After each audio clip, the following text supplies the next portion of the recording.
नमस्कार साथियों, स्वागत है आप सभी का बीइंग एस्पिरेंट के इस यूट्यूब प्लेटफॉर्म में। हम लोग बाल मनोविज्ञान की क्वेश्चन प्रैक्टिस कर रहे हैं, मॉक टेस्ट कर रहे हैं और इसके कुछ सेट हमने लगा लिया है। 2-3 वीडियो हो चुके हैं। अगर आप पहली बार आए हैं इस चैनल में तो चैनल को सब्सक्राइब कर लेना, बेल आइकन प्रेस कर देना ताकि वीडियोज़ की जानकारी आपको मिलती रहेगी।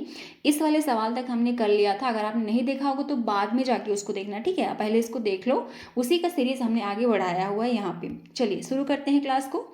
पहला सवाल है यहाँ पे आपके सामने।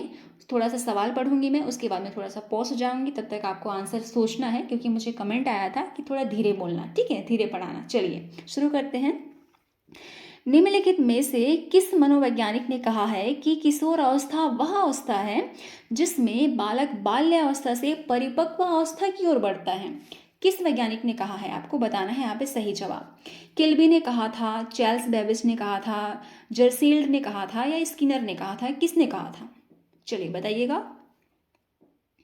और सबको नोट्स बनाना है, ठीक है। आपने नोट्स से ही पढ़ना है, रिवीजन भी उसी से करना है, दोबारा वीडियो में नहीं आना है, टाइम वेस्ट नहीं करना है, ठीक है। नोट्स से पढ़ोगे तो 2-3 मिनट में ही आपका रिवीजन अच्छे से हो जाएगा एक वीडियो का, ठीक है। दोबारा वीडियो नहीं देखना है, एक साथ वीडियो नोट्स बनाते हुए चलना। चलिए क्या हो जाएगा इसका सही जवाब?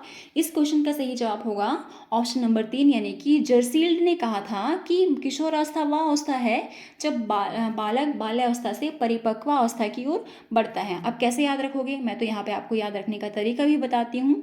तो इस क्वेश्चन को ना मैंने कैसे याद रखा है कि एक बच्चा बच्चा यानी कि बाल्यावस्था में जो बच्चा होता है, जब वो टीनेज होता है, जब वो ग्रोन अप होता है, परिपक्व होता है यानी कि ग्रोन अप होता है, तब वो एकदम बिल्कुल उसको तैयार होने की, अच्छे कपड़े पहनने की, अच्छे सा हेयर स्टाइल बनाने की, ऐसे उसको मन करता है ताकि उसके दोस्त बने, चाहे वो किसी भी स्टेज के हो, यानी उसी की उम्र के हो, यानी कि लड़का हो लड़की हो, लेकिन उसके दोस्त बने, उससे सब कोई इम्प्रेस हो जाए, इस तरह से अपने आप को रिप्रेजेंट करता है। तो यहाँ पे अच्छा सा जर्सी पहनेगा, अच्छे से शील्ड यानी कि परफ्यूम लगाएगा, तब वो परिपक्वता यानी कि बाल्य अवस्था को छोड़ के धीरे धीरे वो ग्रोन अप होकर किशोर अवस्था में जाएगा। मैंने इस तरह से इसको याद रखा है, यानी कि जर्सी और सील्ड पहनकर, सील्ड को मैंने परफ्यूम मान लिया है, तो जर्सी और सील्ड पहनकर वो किशोर अवस्था की ओर बढ़ता है बाल्यावस्था से। तो इस तरह से आप लोग इसको याद कर सकते हो, और मैंने इतनी बार कहा है तो आपको याद हो ही जाना है ना। चलिए अब अगला क्वेश्चन देखते हैं। अगला सवाल है, शिशु के विकास क्रम में किस माह तक आंख और मस्तिष्क का निर्माण हो जाता है? 2.5 मंथ तक, 3 मंथ तक, 5.5 मंथ तक या 7 मंथ तक? आपको बताना है आंख और मस्तिष्क का निर्माण किस माह में होता है। चलिए बताइएगा। यहाँ पे ना जब बच्चा फिटस यानी कि गर्भ में होता है, उस वाले स्टेज को बोला गया है कि कितने महीने में बच्चे का दिमाग और क्या बोलते हैं, क्या है, आंख बनने लगता है, इसको बताना है। चलिए बताइए किस माह तक में होता है ये। तो इसका सही जवाब हो जाएगा ऑप्शन नंबर 2, यानी कि 3 माह में बच्चे की आंखें और मस्तिष्क बनने लगता है। यानी कि पहले आंख और मस्तिष्क बनता है, फिर आंख का विकास होता है, फिर बाकी शरीर का विकास भी होते जाता है 3 महीने के बाद में, ठीक है। चलिए अगला क्वेश्चन देखते हैं। अगला सवाल है, विद्रोह की भावना की प्रवृत्ति निम्नलिखित में से किस अवस्था में होती है? तो मैंने पिछले वाले वीडियो में भी बताया था कि जो टीनेज होता है, उस टीनेज में बच्चे क्या होते हैं, किसी की मानते नहीं, किसी की सुनते नहीं हैं।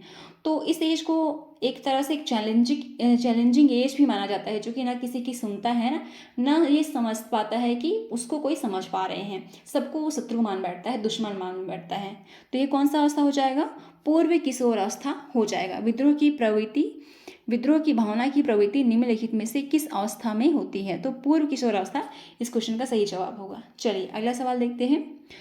मनोवैज्ञानिकों के अनुसार बालक उचित अनुचित एवं सही गलत जैसे बातों का ध्यान नहीं रख पाता है कौन सी अवस्था में? बाल्यावस्था में, शिशु अवस्था में, किशोर अवस्था में या उपयुक्त सभी में? किसके अनुसार? वैज्ञानिकों के अनुसार उचित अनुचित सही गलत का ध्यान नहीं रख पाता है वाला स्टेज बताना है आपको। क्या हो जाएगा सही जवाब? इस क्वेश्चन का सही जवाब होगा, एक बाल्यावस्था में बच्चे को ये ध्यान नहीं रख पाता है कि सही क्या है, गलत क्या है, वैज्ञानिकों के अनुसार, मनोवैज्ञानिकों के अनुसार। तो इस क्वेश्चन का सही जवाब क्या होगा? ऑप्शन नंबर 1, यानी कि बाल्यावस्था। अगला सवाल देखते हैं। किशोर अवस्था को संघर्ष, तनाव तथा तूफान का अवस्था कहा जाता है, ये किसने कहा था? किशोर अवस्था को संघर्ष और तूफान का अवस्था कहा गया है। स्किनर, हॉबल्ट, हॉपर या स्टेनली हॉल? क्या हो जाएगा सही जवाब इसका? तनाव और तूफान की अवस्था किस स्टेज को किसने कहा था? तो क्या हो जाएगा इसका सही जवाब? इसका सही जवाब होगा ऑप्शन नंबर 4, यानी कि स्टैनली हॉल ने कहा था कि किशोरावस्था एक ऐसी अवस्था है जो बहुत संघर्षपूर्ण होता है, तनावपूर्ण होता है और एकदम खलबली मचा देने वाला होता है। जैसे आपने गुमराह सीरीज देखा था ना, पहले वो चैनल में आता था, उसमें टीनेज वाला ही क्राइम वाला सीन दिखाया जाता था, तो वो टीनेज का एकदम डेडिकेटेड सीरीज होता था, बचपन में हम लोग देखा करते थे। तो ये वही स्टेज होता है, इसको कहा था स्टैनली हॉल ने। तो ऑप्शन नंबर 4 इसका सही हो जाएगा। चलिए अगला सवाल देखते हैं। कैसे याद रखोगे इसको याद रखना, स्टेनली को याद रखना, स्टे स्टे यानी कि किशोरावस्था कभी स्थिर नहीं रहता, स्टे नहीं रहता, हमेशा खलबली मचते रहता है, तूफान उठते रहता है। तो स्टेनली आपको याद हो जाएगा। चलिए अगला सवाल देखते हैं। देखो, आप लोग जितने भी विद्यार्थी देख रहे हो, मुझे बताना कि वीडियो कैसे लग रहा है, आपको समझ आ रहा है या नहीं, मैं जल्दी जल्दी बोल रही हूँ या फिर आपको कुछ और प्रॉब्लम है, मुझे कमेंट करके बताइएगा, तभी बदलाव होगा, है ना।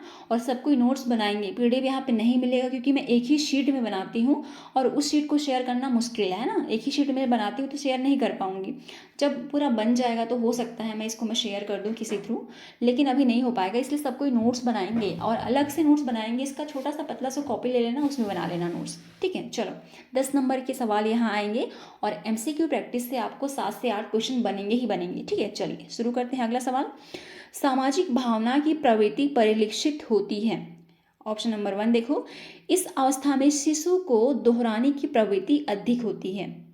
इस अवस्था में शिशु कल्पना ज़्यादा करता है।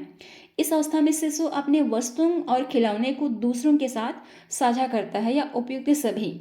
बताइए, सामाजिक भावना की प्रवृत्ति किस में परिलक्षित होती है? यहाँ पे तो ऑप्शन क्वेश्चन ही मैंने गलत लिख दिया है, यहाँ पे ना नहीं ऐड कर लेना, नहीं होती है ऐड कर लेना यहाँ पे, ठीक है। चलिए अब बताइए, सामाजिक भावना की प्रवृत्ति नहीं होती है इनमें से किस ऑप्शन में, बताइएगा। तो इस सवाल का सही जवाब होगा ऑप्शन नंबर 2, यानी कि इस अवस्था में, यानी कि शिशु अवस्था में काल्पनिक अवस्था जो होती है वो सोशल इंटरेक्शन का नहीं होता है। काल्पनिक अवस्था कल्पना वाली प्रवृत्ति में होती है, सोशल वाले में नहीं। बाकी सारे जो ऑप्शंस हैं वो सारे सोशल भावना की प्रवृत्ति को प्रकट करते हैं, शिशु अवस्था की, सस्य अवस्था की। लेकिन ये जो सेकंड वाला ऑप्शन है ये कल्पना करने की प्रवृत्ति को बताता है। तो ऑप्शन नंबर 2 इस वाले क्वेश्चन का सही जवाब हो जाएगा, जो कि इसको परिलक्षित नहीं करता है। चलिए अगला सवाल है, शिशु के संवेगात्मक विकास क्रम में 4 माह की आयु में किस प्रकार के संवेग उत्पन्न होते हैं? क्रोध, परेशानी, प्रेम, खुशी। चलिए बताइएगा आप। तो इस क्वेश्चन का सही जवाब हो जाएगा कि शिशु के संवेगात्मक विकास क्रम में 4 माह की आयु में किस प्रकार के संवेग उत्पन्न होते हैं। तो इसका सही जवाब हो जाएगा, 4 माह में पूछा है तो 4 महीने में होता है परेशानी। 4 महीने में क्या होता है? परेशानी होता है। क्रोध कब देखा जाता है? क्रोध देखा जाता है तीसरे मंथ में, बच्चे के तीसरे मंथ में गुस्सा होता है, नाक सिकुड़ता है, ऐसे भावों को सिकुड़ते हैं, तो ये 3 महीने में दिखाई देने लगता है। परेशानी 4 महीने में दिखाई देने लगती है। प्रेम कब दिखाई देता है? जब वो 10 महीने का होता है तो उसमें प्रेम दिखाई देने लगता है। खुशी कब दिखाई देने लगती है उसकी? जब उसकी 24 महीने का हो जाता है वो, तब उसमें खुशी प्रसन्नता दिखाई देने लगती है। ये सारे क्या है? स्टेजेस हैं किसके? शिशुओं के संवेगात्मक विकास को दर्शाते हैं। तो इसको भी याद रखिएगा, यहाँ से सवाल बनेंगे ही बनेंगे। चलिए अगला सवाल देखते हैं। गैलमैन के अनुसार व्यक्ति की सफलता उसकी डैश बुद्धि पर अधिक निर्भर करती है। सामान्य बुद्धि, संवेगात्मक बुद्धि, सामाजिक बुद्धि, आध्यात्मिक बुद्धि। क्या होगा सही जवाब इसका? सही जवाब होगा, गैलमैन के अनुसार आपको बताना है कि व्यक्ति की सफलता उसकी संवेगात्मक बुद्धि पर अधिक निर्भर करती है। अभी हमने पढ़ा ना शिशु के संवेगात्मक विकास के बारे में, तो एक व्यक्ति की सफलता भी संवेगात्मक विकास पर ही निर्भर होती है। चलिए अगला सवाल देखते हैं। नवजात शिशु का भार कितना होता है? आपको बताना है नवजात बच्चे का वजन कितना होता है। 7 पाउंड, 8 पाउंड, 11 पाउंड, 16 पाउंड, कितना होता है? क्वेश्चन का सही जवाब क्या हो जाएगा? नवजात शिशु का भार 7 पाउंड तक का होता है। ऑप्शन नंबर 1 सही हो जाएगा। चलिए अगला सवाल देखते हैं। गुड इनफ के अनुसार बालक किस वर्ष में गिनती याद करना और अक्षर पढ़ना सीख लेता है, पढ़ना लिखना सीख लेता है? 5, 6, 7 और उपयुक्त कोई नहीं। किस वर्ष में गिनती याद करना, अक्षर पढ़ना लिखना सीख जाता है गुड इनफ मनोवैज्ञानिक के अनुसार? क्या हो जाएगा इसका सही जवाब? इसका सही जवाब होगा यहाँ पे उपयुक्त में से कोई नहीं, यानी कि 4 महीने में 4 साल की उम्र के जब हो जाती है बच्चे की, तब जाके बच्चा गिनती को याद करना, उसको अक्षर को पढ़ना, उसको सीखना लिखना सीख जाता है। कितने एज में? 4 एज में। तो इस सवाल का सही जवाब क्या हो जाएगा? उपयुक्त में से कोई नहीं, क्योंकि यहाँ पे मैंने ऑप्शन नहीं रखा है। चलिए अगला सवाल है, बालक काल्पनिक जगत से बाहर निकलता है एवं वास्तविक जगत के बारे में सोचने लगता है। यह किस अवस्था की विशेषता है? यह किस अवस्था की विशेषता है? कितना क्वेश्चन बचा हुआ है? कुछ ही क्वेश्चन बचा हुआ है, उसके बाद हम लोग खत्म करते हैं इसको, क्योंकि मैंने पिछले क्वेश्चन में आपको बहुत सारे क्वेश्चन कराए थे ना, 30+ क्वेश्चन करा दिए थे और काफ़ी लंबा वीडियो बन गया था। चलिए बताइएगा किस अवस्था में होता है ये? काल्पनिक जगत से बच्चा बाहर निकलकर, काल्पनिक जगत से निकलकर वास्तविक जगत की ओर सोचने लगता है। कैसे? बाल्यावस्था में क्या होता है कि बच्चे एक ट्री को देख के क्या सोचने लगता है कि क्या वहाँ कोई खड़ा होगा, है ना, वहाँ कोई खड़ा होगा। वो जो एक मूवी थी ना तारे ज़मीं पे, इसमें जो बच्चा होता है वो जैसे इमेजिन करने लगता है, वो बाल्यावस्था है। तो उस स्टेज से निकल करके, मतलब काल्पनिक जगत से निकल करके किस और अवस्था में आता है? तो वो वास्तविक अवस्था में आ जाता है। तो इस सवाल का सही जवाब होगा ऑप्शन नंबर 3, यानी कि बाल्यावस्था। ठीक है, चलिए अगला सवाल देखते हैं। किशोरावस्था की विशेषताओं को सरलतम रूप से व्यक्त करने वाला शब्द है। किशोरावस्था की विशेषता को सरलतम रूप से व्यक्त करने वाला शब्द है विकास, परिवर्तन, समायोजन, निरंतरता। क्या हो जाएगा? किशोरावस्था में मैंने क्या बोला था? हार्मोन्स बार बार चेंज होते हैं, जिससे व्यक्ति बहुत जल्दी जल्दी चेंज होता है, कभी खुश कभी दुखी, कभी समझता है कभी नहीं समझता है। कौन सी अवस्था? किशोरावस्था। यानी कि इस क्वेश्चन का सही जवाब क्या होगा? परिवर्तन अवस्था। ऑप्शन नंबर 2 सही जवाब हो जाएगा। चलिए अगला सवाल देखते हैं। ये वाला क्वेश्चन मैंने दिया हुआ था, पहला और दूसरा सेट में आया हुआ था। तो अगर आपने वीडियो देखा होगा या आपको आंसर आता है तो आप मुझे कमेंट बॉक्स में कमेंट करके बताएंगे। और अगर चैनल में नए हैं तो सब्सक्राइब करेंगे और नोट्स भी बनाएंगे और बेल आइकन भी दबाएंगे, ताकि वीडियोस की नोटिफिकेशन आपको मिलेगी। और इसी MCQ प्रैक्टिस से ही आप अच्छे नंबर ला सकेंगे मनोविज्ञान में। इसमें 10 क्वेश्चन आने वाले हैं हॉस्टल वार्डन, हॉस्टल सुपरिटेंडेंट के एग्जाम में। ठीक है, चलिए मैं मिलती हूँ आपको अगले वाले वीडियो में। तब तक के लिए आपको बहुत बहुत धन्यवाद। Thank you so much.